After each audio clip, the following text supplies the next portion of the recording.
Hello बच्चा, क्या हाल चाल समाचार? बढ़िया एकदम। तो आज देखो इलेक्ट्रोस्टैटिक में जो थर्ड टॉपिक है, electric potential and potential energy, उससे रिलेटेड 20 ईयर्स के जितने भी पीवाईक्यू आए हैं आईएससी बोर्ड में, उसका 1 to 1 सॉल्यूशन होगा। बढ़िया से समझ में आएगा। अभी तक जिसको नहीं समझ में आ रहा है उसको भी बहुत प्यार से समझ में आएगा। तो बस अगर आप आए हो तीसरी वीडियो पे तो चैनल को लाइक और सब्सक्राइब कर दो। और उसके बाद अगर अपने दोस्तों में भेजना हो तो भेज सकते हो आराम से, कोई दिक्कत नहीं है। और हम लोग टाइम नहीं खराब करते, हम सोच रहे हैं 20-20 मिनट में हमारे सारे टॉपिक कवर हो जाएं, जिससे कि हमें भी कॉन्फिडेंस आए और तुम लोगों को भी आए, क्योंकि अब एक ही महीना बचा हुआ है, बहुत ज़्यादा टाइम तो है नहीं। तो अब स्टार्ट करते हैं। देखो, तो देखो 1 मार्क्स में जो क्वेश्चन आया हुआ है पोटेंशियल का, वो देखो क्या है। कह रहा है इन एन इलेक्ट्रिक डाइपोल, एक इलेक्ट्रिक डाइपोल में what is the locus of point having zero potential. तो बच्चे याद कर लो, माइनस क्यू और प्लस क्यू अगर डाइपोल है तो जो इक्वेटोरियल लाइन होती है, ठीक है, इक्वेटोरियल पॉइंट का या इक्वेटोरियल लाइन का जो लोकस होता है, वही वहां पे पोटेंशियल की वैल्यू कितनी होती है? जीरो होती है। समझ में आया? फिर देखो क्या है, what is an mean by an equipotential surface. Equi देखो नाम से समझ में आ रहा है, वो पोटेंशियल मतलब इक्वी मतलब इक्वल, पोटेंशियल मतलब पोटेंशियल, सरफेस का मतलब सरफेस। इसका मतलब वो सरफेस जहां पर पोटेंशियल की वैल्यू हर पॉइंट पे क्या रहे, सेम रहे, उसी को हम लोग क्या बोलेंगे? इक्वी पोटेंशियल सरफेस बोलेंगे। जैसे मान लो v का फॉर्मूला क्या होता है, के क्यू बाई आर होता है। तो इसका मतलब v इनवर्सली प्रोपोर्शनल टू क्या है, r है। अब अगर मान लो v अगर सेम रखना है तो r की वैल्यू भी क्या हो जाएगी, सेम हो जाएगी ना। तो इसका मतलब क्या है कि जितना भी स्फेयर होगा, स्फेयर में r की वैल्यू तो सेम रहती। तो स्फेयर के जो हर पॉइंट होता है, सरकमफेरेंस के हर पॉइंट पर पोटेंशियल की वैल्यू क्या होने वाली है, जीरो होने वाली है। ये बात समझ में आ रही बेटा सबको? क्लियर है इतना? चलो, अब देखो इक्वी पोटेंशियल सरफेस में अगर v की वैल्यू सेम है, v अगर कांस्टेंट है, तो डेल्टा v की वैल्यू कितनी हो जाएगी, जीरो हो जाएगी। और डेल्टा v अगर जीरो हो जाएगा तो बताओ w की वैल्यू कितनी हो जाएगी, q डेल्टा v। तो w भी कितना आ जाएगा, जीरो आ जाएगा। इसका मतलब इक्वी पोटेंशियल सरफेस में या स्फेयर के किसी एक सरकमफेरेंस के किसी एक पॉइंट से दूसरे पॉइंट तक लेके जाना है तो वर्क डन की वैल्यू बच्चे कितनी होगी, जीरो होगी। ठीक है, तो यहाँ पे वर्क डन की वैल्यू कितनी आ जाएगी, जीरो आ जाएगी। समझ में आ रहा है? चलो अगला करते हैं। अगला क्या है, 3 पॉइंट चार्जेस ऑफ 50 नैनोकूलम। और यहाँ पे जैसे मान लो कि ये 50 नैनोकूलम के यहाँ पे चार्ज रखे हुए हैं, कहाँ कहाँ पे, ए बी और सी पे रखे हुए हैं। ठीक है, हमें क्या निकालना है, हमें निकालनी है पोटेंशियल एनर्जी। तो देखो तीन है तो एक सर्किल, एक तो इनका पेयर बनेगा, एक इनका पेयर बन जाएगा, और एक जो होगा वो बी और सी का पेयर बन जाएगा। तो यहाँ पे अगर हम यूनिट निकालेंगे तो यूनिट की वैल्यू आ जाएगी U A B plus you B C plus you C A. ठीक है, A B plus B C plus C A. अच्छा, अब यहाँ पे देखो बेटा, फॉर्मूला जो होता है वो होता है k q one q two by r. और यहाँ पे तीनों चार्जेस भी इक्वल हैं और साइड भी इक्वल है, तो सबकी वैल्यू सेम होगी ना। तो इसको हम लिख सकते हैं u plus you plus you. तो ये हमारा कितना हो गया, 3u हो गया। एक की वैल्यू थी के क्यू वन क्यू टू, तो इस तीन की वैल्यू कितनी हो जाएगी, 3k क्यू1 क्यू2 बाई आर। के की जगह कितना पुट कर दिया, 9 × 10⁻⁹। Q1 की वैल्यू बचे कितनी है, 50 × 10⁻⁹। Q2 की वैल्यू कितनी है, 50 × 10⁻⁹ अपॉन में R। R की वैल्यू कितनी है, 3। तो एक 3 से तो ये 3 चला ही गया। यहाँ पे देखो 50 × 50 और 9, तो 50 × 50 तो हो गया 2500, इंटू 9 बचा हुआ है। ये एक 9 से तो एक 9 चला ही जाएगा, ये बचा 10⁻⁹। अब 25 × 9 जो होता है वो कितना होता है, 275, दो जीरो और लगा लो, इंटू 10⁻⁹। तो देखो 4 जीरो इधर गए ना, तो ये हो जाएगा 2.75 इंटू 10⁻⁴ इंटू 10⁻⁹ आ जाएगा। ठीक है, तो अब देखो यहाँ पे ये वैल्यू आ जाएगी इतनी। तो ये हो गया 2.75 इंटू 10⁴ हो गया, और ये था कितना 10⁻⁹ तो यहाँ से बच्चे आ जाएगा 2.75 इंटू 10⁻⁵ जूल आ जाएगा। क्लियर है इतना, क्योंकि 50 नैनो कूलम था और साइड 3 मीटर थी। ठीक, समझ में आ गया। अगला देखो, कह रहा 3 equal charges 5 microcoulomb are placed at the 3 vertices of an equilateral triangle of side 5 centimetre. The electrostatic potential energy निकालनी है। तो U इक्वल टू फिर से वही U1 plus U2 plus U3। अब तीनों के तीनों चार्ज इक्वल हैं, साइड भी सेम है, तो ये तुम्हारा अभी अभी किया है तो 3U लिख सकते हैं, इसको कोई दिक्कत नहीं होनी चाहिए। U की वैल्यू होती है 9 इंटू 10⁹ Q1 Q2 तो 5 इंटू 10⁻⁶ इंटू 5 इंटू 10⁻⁻6 अपॉन में R लिखा हुआ है, तो R हो गया 5 इंटू 10⁻⁻2। तो एक 5 से एक 5 कट गया। अब ये देखो, ये तुम्हारा आया 10⁻⁻2 ऊपर गया, तो ये तुम्हारा देखो बचा कितना 27 इंटू 5। ठीक है, 9 और 2 11 हो गया, ऊपर 11 हो गई, और ये हो गया माइनस का 12। तो 27 इंटू 5 तुम्हारा हो जाएगा 135 इंटू 10⁻⁻1, तो ये हमारा आ जाएगा 13.5 जूल आ जाएगा।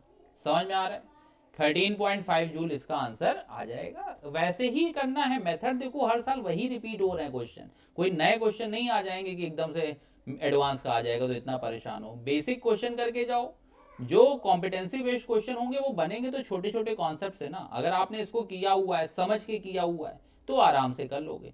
इसमें देखो ध्यान देना, कभी अगर 4 वाला आ जाए, कभी अगर 3 वाले में तो इतना हुआ, 4 वाला अगर आ जाता है तो यहाँ पे बताओ कितने पेयर बनेंगे।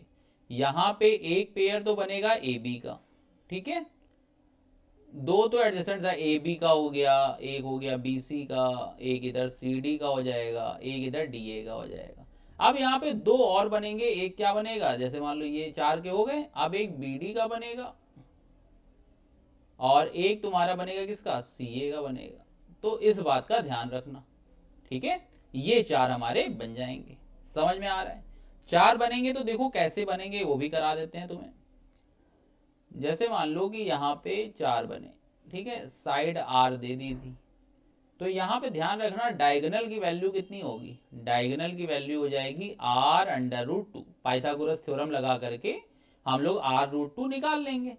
अब उसके बाद u जो आएगा वो देखो 4 तो साइड का आ जाएगा, है ना, तो u a B plus you B C plus you c d plus u d a, ये चारों आपस में इक्वल होंगे, प्लस अगर हम नाम दे दें इसको ए बी सी डी, तो एक ए सी का अलग आएगा और बी डी का अलग आएगा। तो ये जो 4 होंगे ये तुम्हारे 4 टाइम्स हो जाएंगे ना, 4u हो जाएगा, प्लस इसका जो होगा वो 2u हो जाएगा, u डैश मान लेते हैं।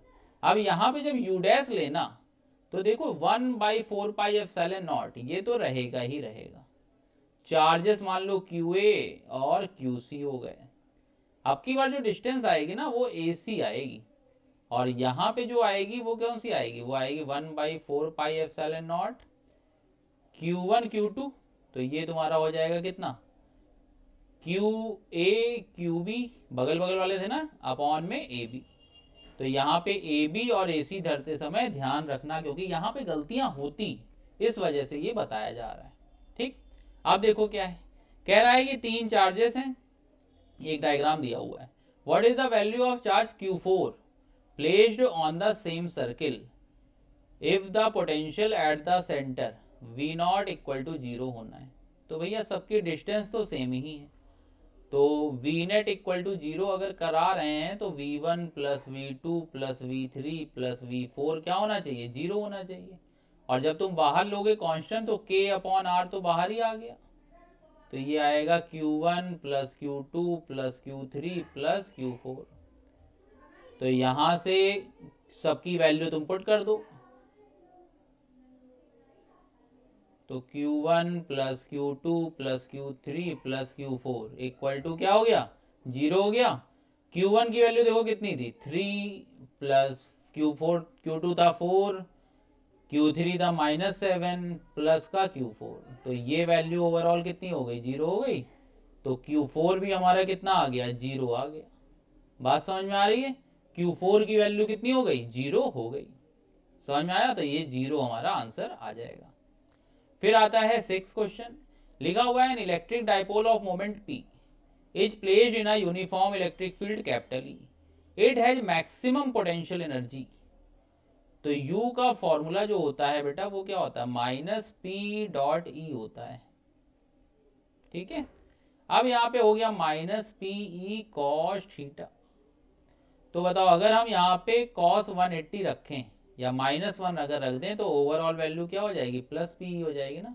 अब बताओ cos थीटा की वैल्यू -1 कब होती है, जब थीटा की वैल्यू कितनी होती है, 180 डिग्री, या इसी को हम लोग पाई बोलते हैं। तो यहाँ पे पाई वाला ऑप्शन सही हो जाएगा। समझ में आ रहा है? फिर देखो, electric potential at a point on the axial line of a short electric dipole.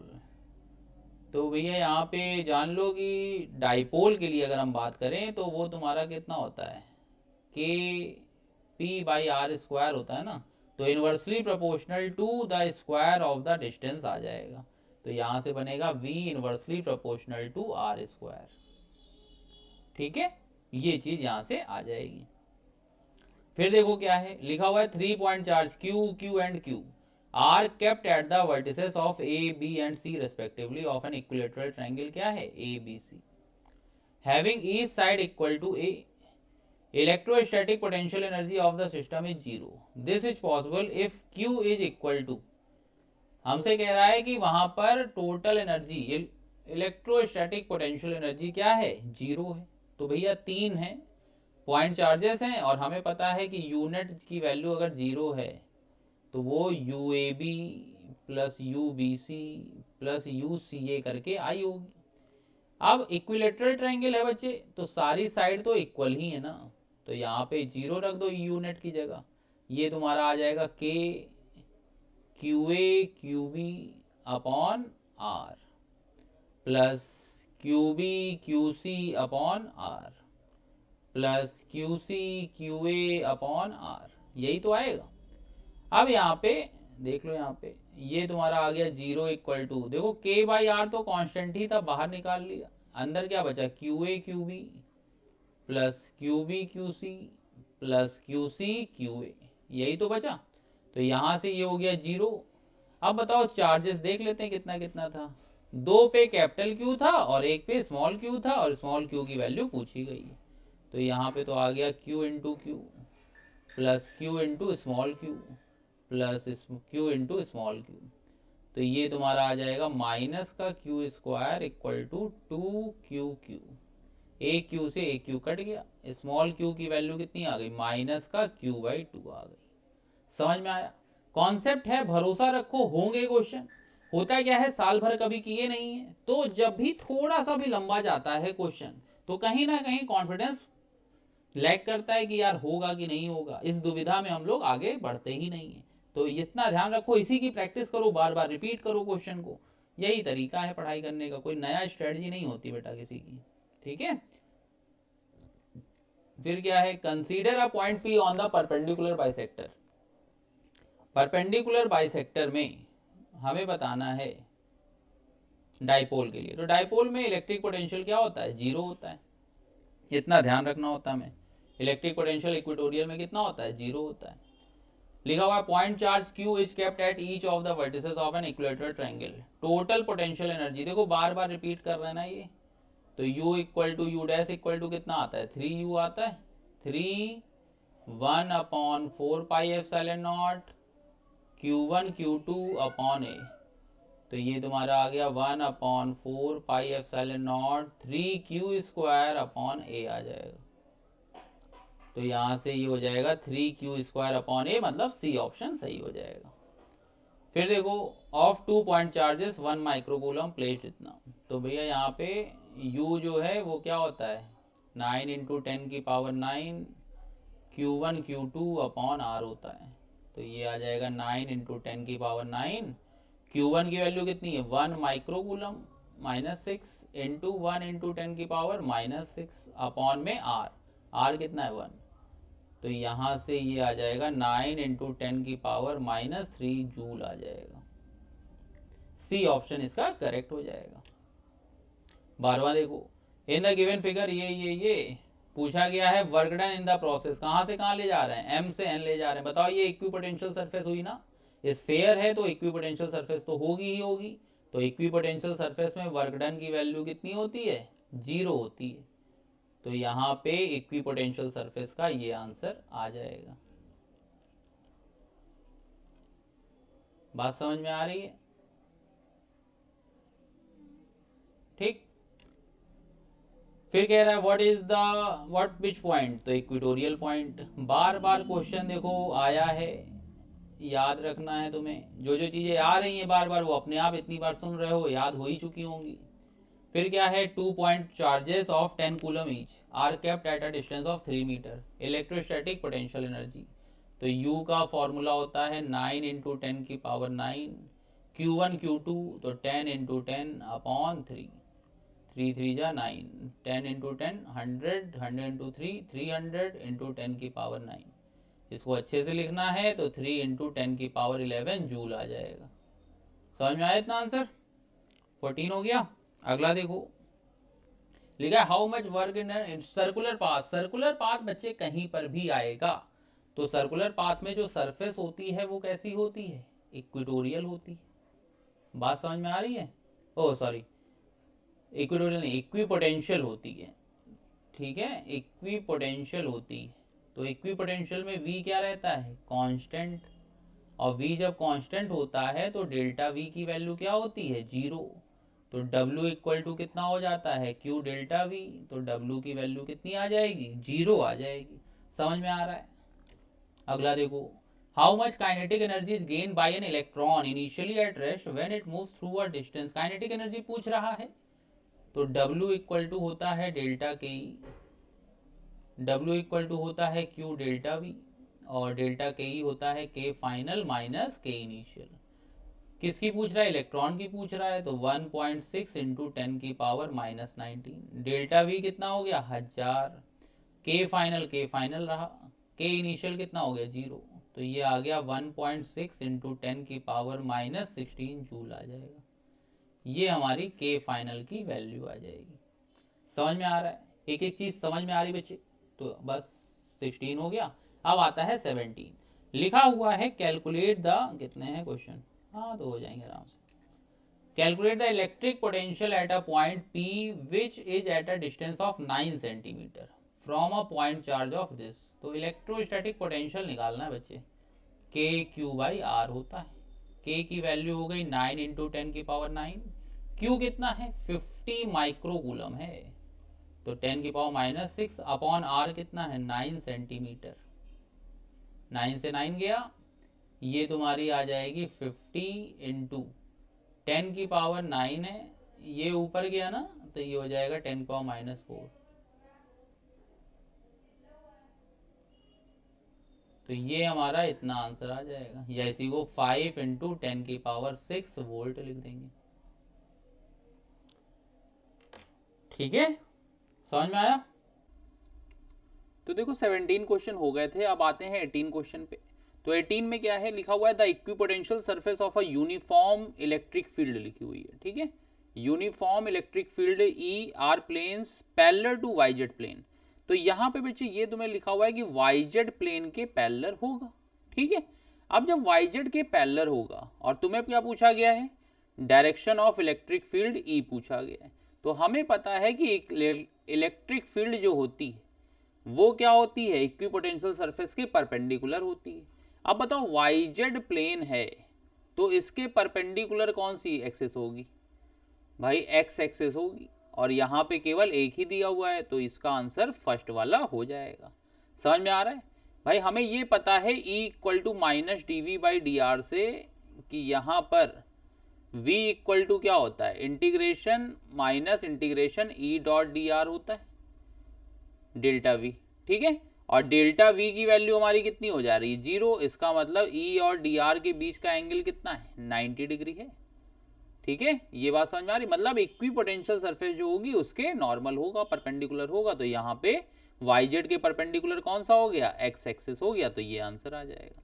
अब उसके बाद देखो कह रहा है डाइपोल की वैल्यू दी हुई है -Q + Q, और वाई एक्सिस पर ही दिमाग लगा रहे हैं ये लोग। तो फॉर्मूला टॉर्क का होता है, टॉर्क का फॉर्मूला क्या होता है, P क्रॉस E होता है ना, ठीक है। अब यहाँ पे देखो कहीं पे आई जे के है नहीं, तो बहुत ज़्यादा दिमाग तो लगना ही नहीं है। तो ये तुम्हारा हो गया PE हो गया। P की वैल्यू कितनी आ जाएगी, Q इंटू माइनस एल, और L के बीच की डिस्टेंस कितनी हो जाएगी 2L इंटू E। तो यहाँ से जो आंसर आएगा वो कितना हो जाएगा 2QLE आंसर आ जाएगा। बात समझ में आ रही है। अगर इसमें कहीं कहा जाता कि I होगा, J होगा, K होगा, तो हम लोग उसका ध्यान रखते। तब कैसे करते, तब यहाँ पे देखो भाई, यहाँ पे इन्होंने कहा है कि माइनस एल है और ये प्लस एल है, और ये है कहाँ पे, वाई एक्सिस पर है, ठीक है। तो ये तो तुम्हारी जो एक्सिस होती ये तुम्हारी क्या हो जाती, P की वैल्यू आती Q इंटू 2L, है ना। और जो L की डायरेक्शन है वो क्या है, वो हो जाती Q इंटू 2L, और ये y एक्सिस था तो इसको J कैप दिखा देते।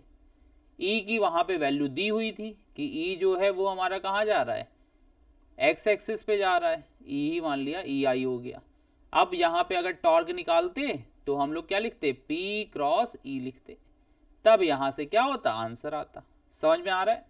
यहाँ से जब आंसर आता तो बेटा J क्रॉस आई होता तो वो कितना हो जाता, माइनस K एक्सिस हो जाता, मतलब निगेटिव Z एक्सिस पे क्या आता, टॉर्क आ जाता। क्लियर है इतना।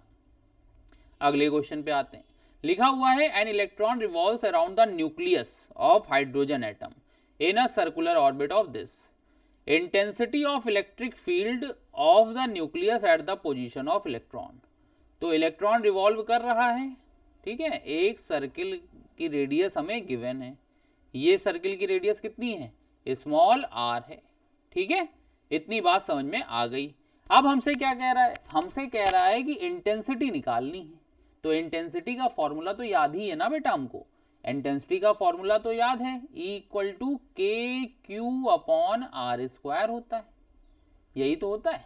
तो K की जगह आ गया 9 इंटू 10 की पावर 9, Q कौन है, इलेक्ट्रॉन है, तो 1.6 इंटू 10 की पावर माइनस 19 अपॉन में आर स्क्वायर, तो 5 का स्क्वायर तो हो गया 25, और वो तुम्हारा हो जाएगा 10 की पावर माइनस 22 हो जाएगा। जब हम लोग यहाँ से करना स्टार्ट करेंगे तो देखो 9 अपॉन 25 है ना, तो 1.6 इंटू 9 ये तुम्हारा हो गया 14.4 इंटू 10 की पावर 9 ये था, माइनस 19 ये था, तो माइनस का 10 बचा हुआ था। नीचे क्या आ रहा है, नीचे आ रहा है 25 इंटू 10 की पावर माइनस 22 आ रहा है। यहाँ से जब हम सॉल्व करेंगे तो ये हमारा क्या होगा, आंसर आ जाएगा। तो लगभग में ये 6 के आसपास आएगा, तो वही आंसर दिया हुआ है। तो 5.76 इंटू 10 की पावर माइनस 11 हो जाएगा, 10 पावर प्लस 11 हो जाएगा। बात समझ में आ रही है। ये यहाँ से कैलकुलेटर अलाउड है तो कैलकुलेटर से कैलकुलेट कर लेना। फिर उसके बाद कह रहा है हाइड्रोजन की वो निकालनी, तो U का फॉर्मूला क्या होता है, K Q1 Q2 upon R। अब Q1 भी तुम्हारा माइनस है क्योंकि एक इलेक्ट्रॉन था, और Q2 हमारा क्या हो जाएगा, प्लस हो जाएगा। तो यहाँ से जो आंसर आएगा वो हमारा किस में आएगा, निगेटिव में आएगा, इतना ध्यान रखना। और तो कैलकुलेशन है तो कैलकुलेट तो कर लोगे, आंसर जो आएगा वो किस में आएगा, निगेटिव में आएगा, तो इस बात का ध्यान रखना है तुम्हें। अगला करते हैं। अगले में देखो क्या है, ऑब्टेन एन एक्सप्रेशन, तो भैया डेरिवेशन है, और डेरिवेशन का है एक्सीएल का। तो देखो इंपॉर्टेंट है, आ चुका है, कई बार कराया भी, डेरिवेशन के नोट्स में अलग से बताया गया है, वीडियो बनी हुई है, वो चेक कर लेना डेरिवेशन की जा करके। फिर उसके बाद क्या है, 3 इक्वल चार्जेस हैं और पोटेंशियल एनर्जी पूछी गई है। तो देखो इस टाइप का क्वेश्चन आ चुका है ऑलरेडी अभी अभी। तो यहाँ पे ABC 3 दिए हुए हैं ना, तो यूनिट की वैल्यू कितनी हो जाएगी, ये हो जाएगी UAB प्लस UBC प्लस में UCA। तो यहाँ पे वैल्यू जब पुट करोगे तो देखो चार्ज भी सेम है और साइड भी सेम है, तो तुम्हारा यहाँ से बेटा आता K या 3 आ जाएगा, सीधे सीधे लिख दे रहे हैं, U प्लस U होगा, तो ये हमारा कितना हो जाएगा 3U, U3 लिख दिया, K और Q1 Q2 अपॉन R, ये फॉर्मूला होता है। तो यहाँ से ये तुम्हारा आ जाएगा 9 इंटू 10⁹ Q1 Q2, तो Q1 Q2 कितना हो गया 5 इंटू 10⁻6 इंटू 5 इंटू 10⁻6 अपॉन में R कितना है, R है 5 सेंटीमीटर, तो 5 इंटू 10⁻2, तो एक 5 से एक 5 कैंसिल हो गया। ये जब ऊपर जाएगा तो यहाँ से ये वैल्यू कैलकुलेट हो जाएगी। ठीक है, तो इसका आंसर जो अभी अभी कैलकुलेट किया था, तो ये आंसर कितना आ जाएगा 13.5 जूल इसका आंसर आ जाएगा। समझ में आ रहा है, क्लियर है इतना? तो ये क्वेश्चन नंबर 22 क्लियर हो गया। कहीं पर कोई डाउट है बेटा किसी को? अगला देख लेते हैं। 23 में देखो लिखा हुआ है Q1 की वैल्यू 25 है, Q2 है 50, Q3 है 100 और एक इक्विलेटरल ट्रायंगल है 3U पे रखा गया है। देखो इक्विलेटरल बोलने से काफ़ी चीज़ें सॉल्व हो जाती है ना, वैल्यू वगैरह पुट करने में आसानी रहती है।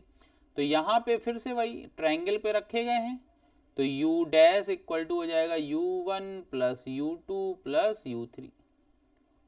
ये तुम्हारा देखो आएगा K Q1 Q2 by R plus K Q2 Q3 by R, क्योंकि R तो सेम है, K Q3 Q1 by R, यही तो आएगा। अब यहाँ पे देखो साइन जब है नहीं तो बहुत दिमाग नहीं लगाना पड़ता, K बाई R कॉमन ले लिया, ये तुम्हारा वैल्यू पुट कर लेते हैं। अब तो देखो दोनों माइक्रो में है, तो 10⁻6 और -6, 10⁻12 बाहर रहेगा, इतना हम बता दे रहे हैं तुम्हें। वीडियो सुनते जाओ, अपनी कॉपी में कैलकुलेशन करते जाओ। तो ये आ गया 25 into 50 plus 50 into 100 plus 100 into 25। ठीक है, ये सबको हमने कूलम में चेंज कर लिया है, तो ऊपर कितना लगाना पड़ेगा -6 एक के लिए, और दोनों माइनस थे, तो ये तुम्हारा दोनों मतलब वो थे माइक्रो में थे, तो -6 क्लियर है इतना। अब यहां से जब पुट करोगे तो बेटा K की वैल्यू हो गई 9 इंटू 10⁹9, R की वैल्यू कितनी हो गई 7.5, इसको तुम मल्टीप्लाई करो तो 25 इंटू 5 तो 1250 हो गया, ये तो कैलकुलेटर से ही करना होगा। 50 इतना है तो 5000 हो जाएगा। ये सब क्वेश्चन क्या है ना, अपने राइटिंग में करो कॉपी में, तो वहां पे आएगा तो अजीबो गरीब जब वैल्यू होती है तो टेंशन नहीं लोगे तुम लोग, नहीं तो होगा क्या, परेशान होने लगोगे। तो जब ये कैलकुलेट किया तो जो फाइनल आंसर होगा वो हमारा आ रहा है, यहाँ पे आंसर हम बता दे रहे हैं सीधे, तो ये आ रहा है 10.5 जूल आ रहा है। ठीक है, यहाँ पे 10⁻12 लिखा हुआ था, तो यहां से ये वैल्यू कितनी आ जाएगी 10.5 जूल आ जाएगी। तो ये देखो पोटेंशियल में जितने क्वेश्चन आए हुए थे पीवाईक्यू फॉर्म में वो सारे के सारे करा दिए गए हैं। तुम जब लगाते हो क्वेश्चन पीवाईक्यू तो देखते हो कि कुछ टाइम के बाद, थोड़े 1-2 क्वेश्चन के बाद वही पैटर्न फॉलो होता है, और वही इस साल भी होगा, ये गारंटी के साथ बता रहे हैं हम, वही इस साल होगा। तो बहुत ज्यादा पेन मत लो, जितना जितना बताया जा रहा है उतना उतना आराम से करते रहो, आराम से नंबर आएंगे, 90+ की गारंटी है। उसके आगे कितना खींच रहे हो वो तुम्हारे ऊपर डिपेंड करता है। अगर वीडियो को ये मान के चलो अब डेली 2-2 3-3 वीडियो आएंगी एक एक टॉपिक पे, तो वो सारी लगाते रहो, आराम से नंबर आएंगे। ठीक है, तब तक के लिए बेटा good bye, take care of you, bye bye.